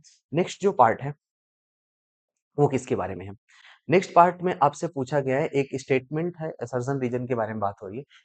N electric dipole experiences maximum force in the uniform electric field when it is placed with its axis right angle to the field direction। देखिए बताते हैं, जब कभी भी ना यूनिफॉर्म इलेक्ट्रिक फील्ड होता है, ओके, किसकी बात कर रहे हैं, यूनिफॉर्म इलेक्ट्रिक फील्ड, तो किसी यूनिफॉर्म इलेक्ट्रिक फील्ड में जब कोई डाइपोल आप रखते हो तो उसके ऊपर नेट फोर्स हमेशा जीरो होता है। Net force on a dipole placed in uniform electric field is always zero, but net torque may और may not be zero depending on its orientation. ये बात हम लोग को याद है, ओके, तो फोर्स तो हमेशा ही जीरो होगा, बट इन्होंने बोला कि फोर्स मैक्सिमम है, नहीं, ये स्टेटमेंट ही क्या हो गया, गलत हो गया। ठीक है, ओके, चलो अब आगे बढ़ते हैं। When the axis of dipole is perpendicular to the uniform electric field, torque acting on it will be zero। नहीं, टॉर्क का फॉर्मूला होता है पी ई साइन थीटा, और ये दो ही केस में जीरो होता है, इधर theta is equal to 0 degree और इट इज 180 डिग्री, बस इन्हीं दो केस में जीरो होता है। परपेंडिकुलर के केस में जीरो नहीं होता है, पोटेंशियल एनर्जी होता है जिसको मिनिमम होता है उसे हम जीरो मानते हैं। okay, तो ये भी आपका स्टेटमेंट क्या हो गया, गलत हो गया। ये दोनों ही स्टेटमेंट गलत है, यहाँ पे कुछ भी सही नहीं है। क्लियर हुआ, ओके, चलो आगे की ओर बढ़ते हैं। प्रॉब्लम नंबर 27, 27 में आपसे पूछा क्या गया है कि एक स्मॉल ब्लॉक है जिसका मास है 5 gram, okay, and charge 5 microcoulomb है, it is placed on insulated frictionless incline plane of angle 60 degree. पहले जैसे जैसे दिया गया है वैसे आप बना लो। इसके ऊपर एक मास है और ये 5 ग्राम का है, ठीक है, और इसका चार्ज भी गिवन है, और चार्ज किसके इक्वल है, 5 microcoulomb. Placed on insulated frictionless और इंक्लाइन प्लेन, ये 60 डिग्री है, फ्रिक्शन नहीं है, and electric field is applied parallel to the incline plane. ये इंक्लाइन प्लेन है, इसके पैरेलल एक इलेक्ट्रिक फील्ड लगाएंगे, एक फोर्स लगेगा इधर की ओर, और ये इलेक्ट्रोस्टैटिक फोर्स लगेगा Q इंटू E। ये समझ पाए, ठीक। अब उसके बाद नीचे की ओर भी एक कोई फोर्स लगेगा बिकॉज ऑफ इट्स मास, और ये कितना लगेगा, mg sine theta, mg sine 60 degree. ठीक।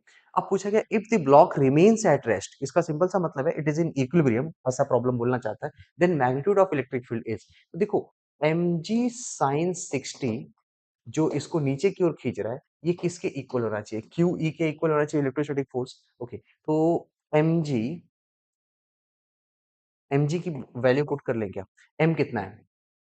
ऐसे समझो, electric field that we have to calculate mg sin 60 root 3 by 2 upon charge q।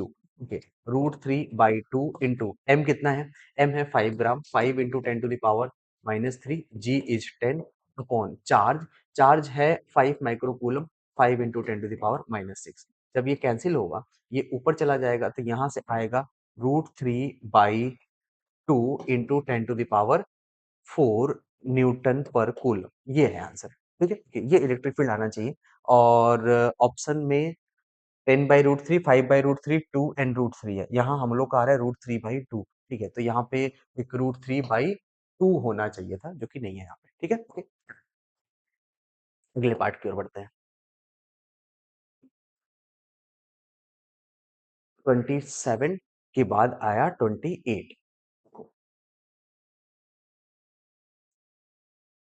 28, जी हाँ। 28 में हम लोग को बात करनी है। देखो, एक काम करते हैं, जब भी ना आप इतने सारे क्वेश्चन करते आ रहे हो, जब भी कॉलम मैचिंग के क्वेश्चन होते हैं, हम लोग एलिमिनेशन मेथड यूज करते हैं। आप पूरा मत सॉल्व किया करो, जब आप पेपर देते हो तो आपको प्रॉब्लम होती है, आप इतना मत सॉल्व किया करो। देखो, एक एक करके बताते हैं।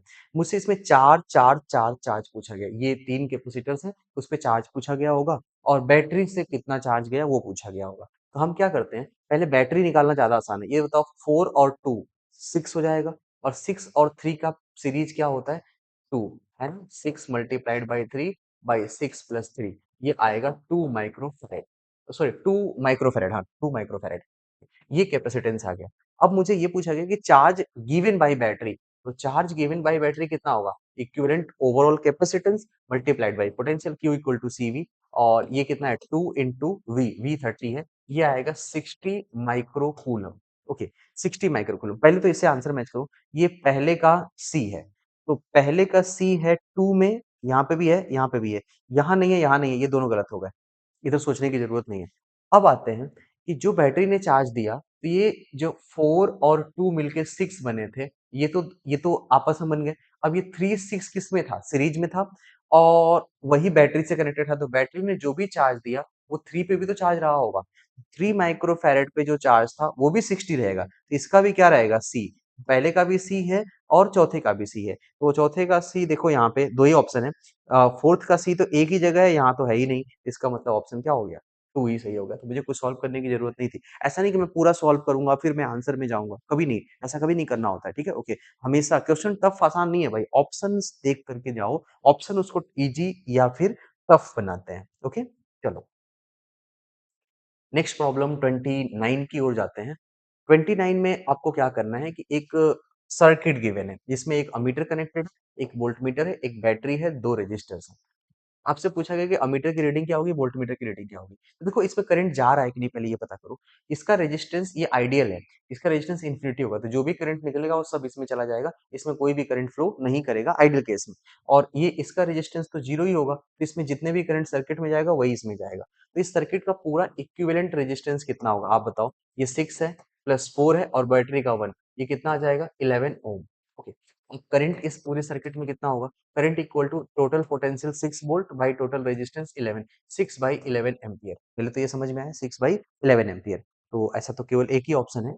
फिर भी आगे सॉल्व कर लेते हैं। वोल्टमीटर की रीडिंग क्या होगी? पोटेंशियल डिफरेंस, और पोटेंशियल डिफरेंस क्या होता है? V equal to E minus I R. E कितना है? 6 volt, minus current is 6 by 11 into internal resistance. Answer कितना होगा? 66 माइनस 6 बाई 11, ये आ जाएगा 60 बाई 11 वोल्ट। 60 बाई 11 वोल्ट, ये ऑलरेडी हम लोगों ने आंसर तो मैच कर लिया था। ओके, किसी एक से भी आंसर मैच हो रहा था, बट हमने दोनों को सॉल्व कर लिया। ठीक है, चलो अगले पार्ट की ओर बढ़ते हैं। एक कांस्टेंट वोल्टेज अप्लाई किया जाता है between the two ends of a uniform metallic wire. Okay, say some heat is develop in it in a given time interval, the heat develop is doubled in the same interval if. हम क्या ऐसा करें कि double हो जाए? तो मैं सोचो कि करना क्या पड़ेगा। सबसे पहली बात तो ये कि वोल्टेज आपने कांस्टेंट लगाया है, तो वोल्टेज के टर्म में जो हीट का फॉर्मूला होता है, हीट होता है पावर इनटू टाइम। पावर क्या होता है? V square by R into time T. Time interval same है, वोल्टेज सेम है, it means heat inversely proportional to क्या होता है? आर। ओके, और मुझे हीट को डबल करना है, हीट को डबल करना है। ओके, अब हीट को डबल करना पड़ेगा तो इसको 2 टाइम्स करना पड़ेगा, तो इसको हाफ करना पड़ेगा। तो जो नया रेजिस्टेंस है वो R/2 होना चाहिए। इतना हमारे दिमाग में पहले सेट होगा। चेंजेस करते हैं। Both length and radius of wires are half. अब लेंथ को हाफ करोगे तो रेजिस्टेंस हाफ होता है, और अगर हम एरिया को रेडियस को हाफ कर देते हैं तो फिर कुछ चेंज हो जाएगा, यानी कि रेजिस्टेंस डबल हो जाएगा। तो ये तो नहीं कर सकते। लेंथ डबल करते हैं और रेडियस भी डबल करते हैं। आपको फॉर्मूला याद है ना, R equal to rho L by A, area को हमने पाई आर स्क्वायर रख दिया। ठीक है, अगर मैं इसको 2 टाइम्स बना देता हूँ और नीचे 2 का स्क्वायर कर देता हूँ, तो ये 2 से 2 कैंसिल हो जाएगा, 1/2 हो जाएगा, जो मुझे चाहिए, हाफ करना है। तो इसका मतलब मुझे लेंथ और रेडियस दोनों को डबल करना पड़ेगा। तो ये ऑप्शन करेक्ट होना चाहिए, length and radius of wire are doubled. Okay, तो ऑप्शन कौन सा सही होगा? सेकंड। ठीक है, मैंने क्या किया, कांस्टेंट वोल्टेज था तो मैंने वोल्टेज और टाइम कांस्टेंट है तो heat inversely proportional to R होता। अगर कांस्टेंट करंट होता तो उस केस में डायरेक्टली प्रोपोर्शनल टू आर होता, तो फिर आंसर अलग हो जाता। ठीक है, चलिए अगले पार्ट की ओर बढ़ते हैं। देखो, नेक्स्ट जो पार्ट है आपका, प्रॉब्लम नंबर 31। ठीक है, प्रॉब्लम नंबर 31 में बोला गया कि एक लॉन्ग करंट कैरिंग वायर है, it produces magnetic field of 1 tesla at distance R. Okay, देखो किन वायर की बात हो रही है, तो इस वायर में करंट है, तो इसके किसी आर डिस्टेंस पर जो मैग्नेटिक फील्ड होती है ये क्या होती है, mu naught I by 2 pi R. और हमेशा याद रखना कि बी जो है वो इनवर्सली प्रोपोर्शनल टू आर होता है। ठीक है, अब बोला क्या गया है कि आर डिस्टेंस पर 1 टेस्ला है, समझ गए? ओके, तो आर बाई 2 पे कितना होगा, रेडियस मतलब डिस्टेंस आधी हो गई तो मैग्नेटिक फील्ड क्या होगी, डबल 2 टाइम्स हो जाएगा, इनवर्स रेशियो है। वहां तो 2 टेस्ला होगा। ठीक है, तो यहाँ पे 2 टेस्ला आ गया ए में, 1 का डबल 2 होता है। 2 आर, 2 आर का मतलब डिस्टेंस डबल है, डिस्टेंस डबल मतलब मैग्नेटिक फील्ड हाफ। तो पहले 1 था, अब ये 1/2 हो जाएगा, और यहाँ पे डिस्टेंस ट्रिपल है तो ये 1/3 हो जाएगा। तो 2 1/2 1/3, 2 1/2 1/3 टेस्ला। कौन सा ऑप्शन करेक्ट हो जाएगा? पहला ही सही है, कुछ ज्यादा सोचने की जरूरत यहाँ पर नहीं थी। ठीक है, चलो अगले पार्ट की ओर देखते हैं। 32, 32 में बोला गया कि एक चार्ज पार्टिकल है एंड इसका मास रेशियो दे रखा है। ओके, क्यू बाई एम दे रखा है अल्फा। ओके, किसी मैग्नेटिक फील्ड में एंटर कर रखा है बी में, ये ट्रांसवर्स मैग्नेटिक फील्ड में एंटर कर रहा है, और बोला क्या गया है कि कितनी देर तक, time spend by particle in the magnetic field. अब मुझे ये नहीं पता है ना कि ये पॉसिबिलिटी क्या क्या है, बताते हैं। ये सर्कल बनाएगा तो हो सकता है कि ये ऐसे सर्कल बना के ऐसे बाहर निकल जाए, हो सकता है ऐसे सर्कल बना के ऐसे बाहर निकल जाए, या फिर ऐसे सर्कल बना के बाहर निकल जाए, या हो सकता है कि सर्कल कंप्लीट ना करे, कुछ ऐसा ऐसा इस तरीके की पॉसिबिलिटी हो सकती है। तो depending on the circular arc इसका time spend in the magnetic field क्या होगा, अलग-अलग होगा। तो पहले हमें ये चेक करना है कि इसमें से हो क्या रहा है। उसके लिए एक ही रास्ता है चेक करने का, ये 4D गिवन है, डी क्वेश्चन में कुछ गिवन है। ओके, आप पहले ये निकालो कि ये इसकी रेडियस कितनी है, radius of circular path. Radius of circular path किसके इक्वल होता है, M V by Q B. Okay, M by Q B into velocity, और वेलोसिटी की वैल्यू दे रखी है 2 alpha D B, 2 alpha D into B. B से B तो पहले कैंसिल हो गया, ये आ जाएगा 2 alpha D upon Q by M, upon Q by M ऐसा लिख सकते हैं। और ये क्यू बाई एम ही अल्फा था तो ये भी कैंसिल हो जाएगा, ये आ जाएगा 2D। इस सर्कुलर पाथ की जो रेडियस है वो 2 टाइम्स ऑफ डी है, जबकि हमारे पास सफिशिएंट स्पेस है, ये 4D है। इसका मतलब है कि इसको टर्निंग के लिए पूरी पूरी जगह मिलेगी, और पूरा जगह मिलेगा तो ये पूरा ऐसे हाफ सर्कल कंप्लीट करके फिर बाहर आ जाएगा। ओके, बताओ ये हाफ सर्कल है तो इसका time period of charge particle कितना होता है in magnetic field, 2 pi M by Q B. ये टोटल, अगर पूरा सर्कल बनाता तो इतना टाइम लगता, बट ये तो हाफ सर्कल बना रहा है तो इसका टाइम जो स्पेंड है वो टी का भी क्या होगा, हाफ होगा, और आंसर किसके इक्वल होगा, पाई एम बाई क्यू बी। कितना हो जाएगा, पाई एम बाई क्यू बी। यहाँ 2 है, यहाँ 3 है, यहाँ अच्छा, तो ये भी हो सकता है ना, एम बाई क्यू बी। तो क्यू बाई एम को अल्फा बोला गया है तो इसको ऐसा लिख दो, pi by alpha times of B, pi by alpha times of B. हाँ, यही सही है। क्लियर हुआ? ओके, तो क्यू बाई एम का यूज करना था, बस आपको प्रिंट भी करना था कि यहाँ पे क्या क्या चीजें पॉसिबल हो सकती थी। ठीक है, चलो अब अगले पार्ट की ओर बढ़ते हैं। Problem number 33। प्रॉब्लम नंबर 33 में बोला क्या गया कि ए और बी का पोटेंशियल डिफरेंस दिया हुआ है, और ये बताना है कि इसमें कितनी तेजी से करंट का बी किया हो रहा है। ठीक है, तो तुम इसको एक काम करो, इसका पोटेंशियल डिफरेंस को तुम एज्यूम कर लो कि ये है ई एल। ओके, कुछ इंडक्टर के अंदर पोटेंशियल डिफरेंस है, तो ऐसे लिखो वी ए माइनस, इसमें करंट भी जा रहा होगा, करंट कितना जा रहा है, 10 एम्पियर, 10 एम्पियर ए से बी की तरफ करंट जा रहा है, तो V A minus I are मतलब 10 इंटू 1 और फिर बैटरी की वजह से माइनस से आप प्लस जा रहे हो, +15 प्लस या माइनस ये EL होगा, इक्वल टू क्या होगा, VB। तो VB को मैं 0 लिख लेता हूँ, तो VA कितना हो जाएगा, 20 माइनस 10 प्लस 15 और प्लस क्या है, इंडक्टर का पोटेंशियल। इंडक्टर का पोटेंशियल कुछ होगा, बाद में बात करेंगे। पहले ये बताओ, ये 30, ये कितना हो जाएगा, 10 plus EL is equal to आ गया माइनस ऑफ कितना आ रहा है, ये 25 आ रहा है, -25। समझ गए, वो उसको रोक रहा है, और इंड्यूस्ड ईएमएफ है 25 का। ये बताओ EL किसके इक्वल होता है, minus of L D I by D T, ये सबको पता है। Okay, ये 25 है, इसकी वैल्यू अगर मैं सॉल्व करूं तो L कितना दे रखा है, ये L है 5 millihenry, 5 into 10 to the power -3 into D I by D T. अब ये D I by D T निकालना था, इतने कैंसिल होकर 5 हो जाएगा, 5 into 10 to the power 3 ampere पर सेकेंड। ये किसकी वैल्यू आ गई, D I by D T की। ठीक है, यही आपका करेक्ट आंसर था, 5 into 10 to the power 3 ampere पर सेकेंड। क्लियर हुआ? ओके, चलो अगला पार्ट। नेक्स्ट पार्ट में अगर देखा जाए, प्रॉब्लम नंबर 34, इसमें दिया गया है कि एक सीरीज एलसीआर सर्किट है जिसका ईएमएफ है 50 volt. Operating at the frequency of 50 by pi hertz, it has resistance 300 ohm and capacitance of 200 microfarad. ये गिवन है, एंड इंडक्टेंस भी दे रखा है 1 हेनरी का। Effective value of current in this circuit, तो सबसे पहले इंपीडेंस तो फाइंड करना पड़ेगा ना। तो एक एक करके बात करो। वोल्टेज कितना गिवन है, वोल्टेज है 50 वोल्ट, चलो चलता है। फ्रीक्वेंसी कितनी है एसी की, 50 by pi hertz. Okay, resistance भी गिवन होगा, रेजिस्टेंस किसके इक्वल है, 300 ओम, 300 ओम। ओके, अब आइए एक्सेल और एक्सी निकालो। एक्सेल किसके इक्वल होगा, omega times of L. Omega होता है 2 पाई एफ इंटू एल। ओके, तो ये हो जाएगा 2 पाई एफ एफ 50 बाई पाई, और एल कितना हेनरी है, ये देखो 1 हेनरी, इसको 1 रहने दो, पाई पाई कैंसिल होगा, ये आ जाएगा 100 ओम। ठीक है, इंडक्टिव रिएक्टेंस आ गया। अब ऐसे ही कैपेसिटिव रिएक्टेंस निकालो, किसके इक्वल होगा, ये तो किसके इक्वल होता है, 1 upon omega C. 1 upon omega को 2 पाई एफ, एफ कितना है 50 by pi into C.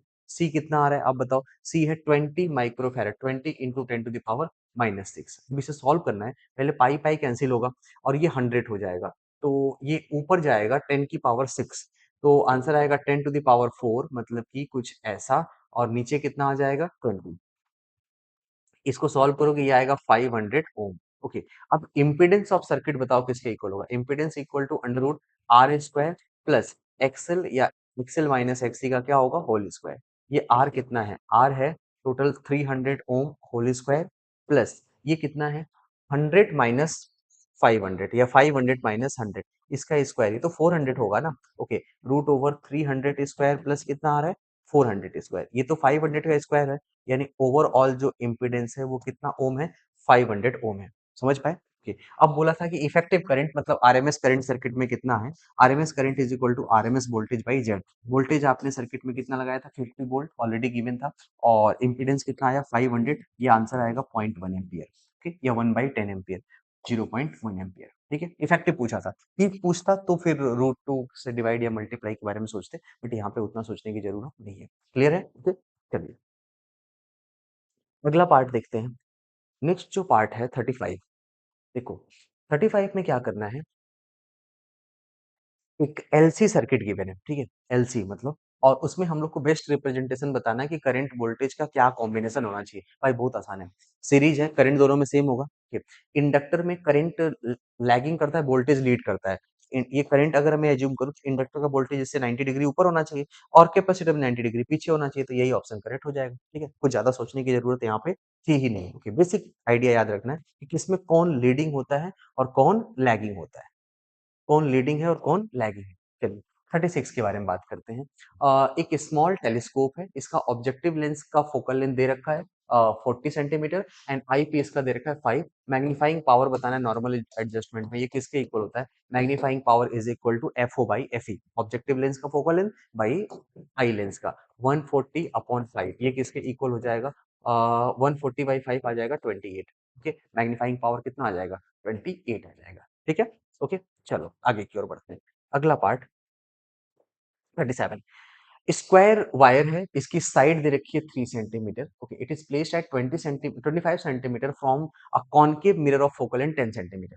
Okay, तो ऐसे समझिए कि एक कॉनकेव मिरर है और इसका फोकल लेंथ कितना दे रखा है 10 सेंटीमीटर, और यहाँ से कितने सेंटीमीटर पे? 25 सेंटीमीटर पे एक स्क्वायर फ्रेम ऐसे रखा हुआ है, 25 सेंटीमीटर। ओके, तो इसको तो पहले सॉल्व करना पड़ेगा हमें। नॉर्मल टू एक्सिस सब कुछ रखा हुआ है और मुझे एरिया बताना है इमेज का। पहले इमेज की पोजीशन निकालनी पड़ेगी। एफ इक्वल टू किसके इक्वल है? Minus of 10 centimetre. ऑब्जेक्ट की डिस्टेंस, रियल ऑब्जेक्ट है -25 सेंटीमीटर और पहले वी निकालना है। ओके, मिरर फॉर्मूला लगाओ क्या होता है? 1 by F is equal to किसके इक्वल होगा? 1 by V plus 1 by U. 1 upon focal length minus 1 by 10 equal to 1 by V minus 1 by U. और यू तो क्या था? 25 माइनस मैंने यहाँ वाला माइनस मैं यहाँ पे लिख दिया हूँ। अब इसको इधर लेके आओ, 1 by V equal to 1 by 25 minus 1 by 10। अब इसको ऐसे सॉल्व कर लो, यहाँ पे 50 लिख लेते हैं और ये हो जाएगा 2 माइनस 5। ये आ जाएगा माइनस ऑफ 3 बाई 50। तो v की वैल्यू हो जाएगी माइनस ऑफ 50 बाई 3। माइनस बता रहा है कि हमारा जो इमेज बनेगा वो रियल बनेगा, रियल ऑब्जेक्ट है, रियल इमेज भी बनेगा। ठीक है, अब इस केस में इसका पहले तो तुम मैग्निफिकेशन बताओ कितना होगा। मैग्निफिकेशन किसके इक्वल होता है? माइनस वी बाई यू के। माइनस ऑफ वी इज 50/3 और u इज माइनस ऑफ 25। तो माइनस ऑफ 25 इसे सॉल्व करोगे, एक और यहाँ पे एक और माइनस रहेगा, ओवरऑल माइनस आएगा क्योंकि रियल का रियल बना रहा है। और ये सॉल्व करोगे तो ये 2/3 आ रहा है, मतलब जो इमेज की साइज है वो 2/3 है। अब ऐसे समझते हैं ये क्या होगा? Height of image by height of object है इसकी 2/3। तो मुझे हाइट ऑफ इमेज बताना है। ये 2/3 टाइम्स ऑफ हाइट ऑफ क्या होगा? ऑब्जेक्ट। और यहाँ से देखो 2/3 हाइट ऑफ ऑब्जेक्ट कितना दे रखा है? हाइट ऑफ ऑब्जेक्ट यानी साइड ऑफ वायर है 3 सेंटीमीटर, ये आ जाएगा 2 सेंटीमीटर। अब ये स्क्वायर फ्रेम था तो एरिया किसके इक्वल होगा? Area of image. Area of image is equal to side of image जो भी आया है और इसका क्या करेंगे? स्क्वायर। बस इतना ही करना था, यानी 2 का स्क्वायर। ये किसके इक्वल होगा? 4 सेंटीमीटर स्क्वायर। ठीक है, 4 सेंटीमीटर स्क्वायर। जी हाँ, सही ऑप्शन है। क्लियर हुआ? ओके, तो इस तरीके से आप चीजों को कर सकते थे और दोनों साइड मैग्निफिकेशन नॉर्मली लगेगा तो बेसिक फॉर्मूले से आपका काम हो जाएगा। ठीक है, चलो अगले पार्ट की ओर बढ़ते हैं। Problem number 38। 38 में क्या पूछा गया है कि when unpolarised light of intensity I naught is incident on a polarising sheet, when intensity of light doesn't get transmitted. ध्यान से क्वेश्चन को पढ़ो, ट्रांसमिटेड नहीं पूछा है, डजंट गेट ट्रांसमिटेड पूछा है। तो ऐसे समझिए कि एक पोलराइड है, पहले हम जानते क्या है।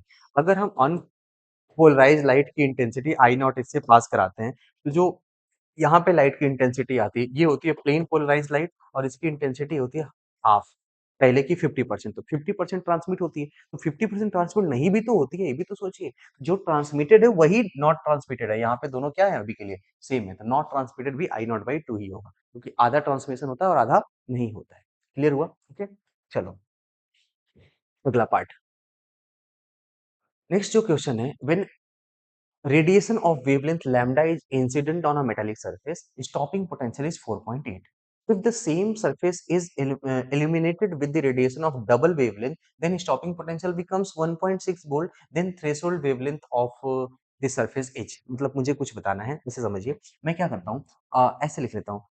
मैक्सिमम काइनेटिक एनर्जी किसके इक्वल होता है? जो हम एनर्जी सप्लाई करते हैं एच सी बाई लैम्डा, और उसमें से वर्क फंक्शन को क्या करना होता है? माइनस करना होता है। ओके, तो ये मैक्सिमम काइनेटिक एनर्जी कितनी होती है? ये पहले तो कितना है? पहले है 4.8। इसको ऐसे लिखो, ये 4.8 equal to H C by, आपने कितनी वेवलेंथ दी थी? आपने वेवलेंथ दिया था lambda, H C by lambda minus of five. Five उस मेटल का फिक्स रहेगा। जब हम दूसरे केस में वेवलेंथ को डबल कर देते हैं, surface is double of the wavelength, तो वेवलेंथ को डबल करोगे तो अब इसकी स्टॉपिंग पोटेंशियल 1.6 हो जाती है। तो एच सी बाई यहाँ पे क्या होगा? 2 लैम्डा और माइनस क्या होगा? 5। इस दोनों को डिवाइड कर दो, इन दोनों को डिवाइड करोगे तो ऐसा लिख सकते हैं क्या? 4.8 by 1.6 equal to H C by lambda minus 5 upon H C by 2 lambda minus of क्या होगा? 5। अब ये कैंसिल होके तो 3 आ जाएगा। ओके, 3 से मल्टीप्लाई कर दो, H C by lambda minus 5 equal to 3hc by 2 lambda और माइनस क्या होगा? 3 5। इस 3 5 को इधर लेके आओ, ये प्लस होगा। तो जब तुम इसको प्लस लेके आओगे तो ऐसा आएगा 3 5 minus 5 equal to 3 5 minus 5 equal to 3hc by 2 lambda minus of hc by lambda. जब आप इसे सॉल्व करोगे तो ये आ जाएगा hc by 2 times of lambda. Okay, और यहाँ क्या आएगा? 2 टाइम्स ऑफ 5। तो फाई किसके इक्वल होगा? Work function. H C by कितना आ रहा है? 4 लैम्डा। और वर्क फंक्शन की बेसिक डेफिनेशन क्या होती है? H C by threshold wavelength. तो थ्रेशोल्ड वेवलेंथ किसके इक्वल होगा? 4 times of wavelength lambda. Threshold wavelength is equal to 4 times of wavelength lambda. यही आपसे पूछा गया था। क्लियर हुआ? Simple Einstein work energy relation आपको लगा लेना था। ओके, चलिए अगले पार्ट की ओर बढ़ते हैं। नेक्स्ट प्रॉब्लम जो है, प्रॉब्लम नंबर 40, इसमें पूछा क्या गया है कि ionisation energy of electron in the ground state of hydrogen atom को याद है 13.6 दे रखा है। When ionisation energy of helium plus atom in the second excitation state. Second excitation state का मतलब होता है थर्ड ऑर्बिट। ओके, तो ये बताओ एनर्जी किसके इक्वल होती है? 13.6 into Z square by N square. 13.6, ये बताओ जेड कितना होगा? हाइड्रोजन के बाद हीलियम आता है ना? ओके, तो हीलियम का तो 2 हो गया, 2 स्क्वायर अपॉन जेड स्क्वायर का मतलब 3 स्क्वायर। ओके, ये आएगा 13.6 इंटू 4 अपॉन 9। ओके, सॉल्व करोगे ये अप्रोक्सीमेटली 6 पॉइंट समथिंग आ जाएगा। हाँ, 6.04 इलेक्ट्रॉन वोल्ट। ऑप्शन कौन सा है? सेकंड ही ऑप्शन है। क्लियर हुआ? ओके, चलो आगे बढ़ते हैं। 41, देखो इसमें क्या है? Which statement is incorrect? पहली बात ध्यान से पढ़ना है, incorrect regarding the nuclear fusion. Fusion क्या होता है? फ्यूजन में देखो, फ्यूज होने का मतलब दो छोटे छोटे न्यूक्लियाई मिलते हैं और बहुत हाई टेम्परेचर प्रेशर की कंडीशन में, और सब मिलकर के एक सिंगल बड़ा न्यूक्लियाई बनाते हैं, उसी को हम फ्यूजन बोलते हैं। ठीक है, in fusion two lighter nuclei combines to form a larger nuclei. ये तो सही है ना? मुझसे तो इनकरेक्ट पूछा गया। In fusion heavy nucleus break into two part. नहीं, ये तो फ्यूजन हो गया, यही गलत है, हमसे यही पूछा गया। तो यही आपका क्या हो जाएगा? ऑप्शन हो जाएगा। ठीक है, ठीक। चलिए अब आगे की तरफ बढ़ते हैं। Problem number 41। 41 तो कंप्लीट हो गया ना? 42 की तरफ चलते हैं। इसमें क्या करना होगा? In which of the following has non zero ammeter reading. Non zero ammeter reading का मतलब है कि कुछ ना कुछ करंट उसमें पास कर रहा है, तब की बात कर रहे हैं। तो देखो करंट कब पास करेगा? ये डायोड है चारों। तो डायोड में करंट तभी पास करता है आइडियल केस में, जब वो फॉरवर्ड बायस में होता है। जब रिवर्स बायस में होगा तो करंट पास नहीं करेगा। तो इसको देखो, फॉरवर्ड बायस में होने के लिए जो पी है वो पॉजिटिव साइड होना चाहिए, और जो एन है वो कैसा होना चाहिए? नेगेटिव साइड, ऐसा होना चाहिए। तो पी का पॉजिटिव साइड, इसमें देखो यहाँ तो एन पॉजिटिव साइड है, तो इसमें कोई करंट नहीं जाएगा। ठीक है, इसमें देखो ये पी जो है वो पॉजिटिव साइड है और एन नेगेटिव साइड है, ये फॉरवर्ड बायस है। इसके बारे में देखो, पी जो है वो नेगेटिव साइड है, ये रिवर्स बायस है। और यहाँ पे एन पॉजिटिव साइड है, ये भी रिवर्स बायस है। केवल ऑप्शन कौन सा करेक्ट होगा? सेकंड। सेकंड में पीएन जंक्शन फॉरवर्ड बायस में, तो इसके थ्रू करंट जाएगा, और जब इसके थ्रू करंट जाएगा तो एमीटर की भी कुछ ना कुछ रीडिंग आएगी, तो उसमें नॉन जीरो अमीटर रीडिंग होगी, मतलब करंट का पास होना है यहाँ पे। ठीक है, चलो अगला पार्ट 43। देखिए इसमें पूछा क्या गया है? A short bar magnet of magnetic moment m at distance r, it has magnetic field equal to। ठीक है, तो एक बात बताओ, एक बार मैग्नेट है, इसका m है मैग्नेटिक मोमेंट, यहाँ से r डिस्टेंस पे एक्सिस पर मैग्नेटिक फील्ड का फॉर्मूला क्या होता है? आपको भी पता है, mu naught by 4 pi 2m by R cube. अगर हम इसके परपेंडिकुलर पॉइंट पे बात करते तो m बाई आर क्यूब हो जाता। तो अब बस यही तो, ये तो फॉर्मूला ही पूछ लिया था।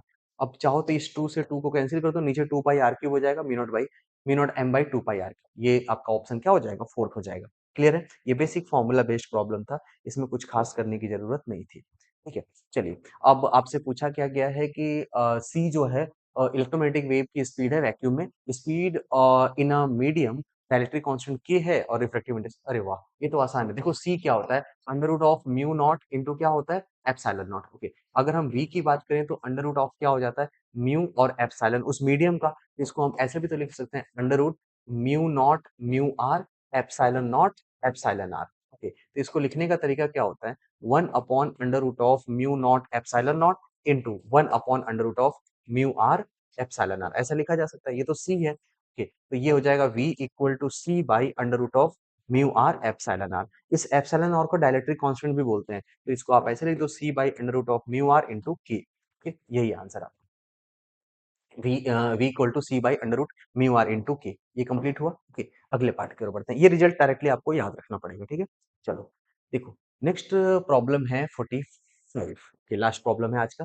देखिए इसमें q की वैल्यू, एरर के बारे में बात हो रही है भाई, ये तो बहुत आसान सा प्रॉब्लम है। q equal to X to the power n by Y to the power m। इसमें बताइए जब रिलेटिव एरर या परसेंटेज एरर की बात करेंगे, डेल्टा q बाई q, ये किसके इक्वल होगा? Delta q by q equal to, power को पहले लिख लीजिए, N delta X by X और plus M times of delta Y by क्या होता है वाई, बस इतना ही करना होता है। तो अगर हमको डेल्टा क्यू निकालना हो तो इस क्यू से यहाँ पे क्या करेंगे, मल्टीप्लाई कर देंगे। इन सब क्वेश्चन में डेल्टा क्यू निकालना, ये प्लस माइनस यहाँ पे लगेगा, एरर दोनों कंडीशन में हो सकती है, पॉजिटिव और नेगेटिव। तो N delta X by M, M नहीं डेल्टा क्यू बाई क्यू होना चाहिए, तो ये क्यू तो यहाँ पे है। ओके, यहाँ माइनस है, ये गलत हो गया, यहाँ माइनस है, ये गलत हो, एरर हमेशा क्या होते हैं, प्लस ही होते हैं। तो ऑप्शन कौन सा करेक्ट हो जाएगा, सेकंड। क्लियर है? ओके, तो ये था ओवरऑल आज का पेपर। ठीक है, आई होप आपने सही किया होगा। ठीक है, चलिए, थैंक यू।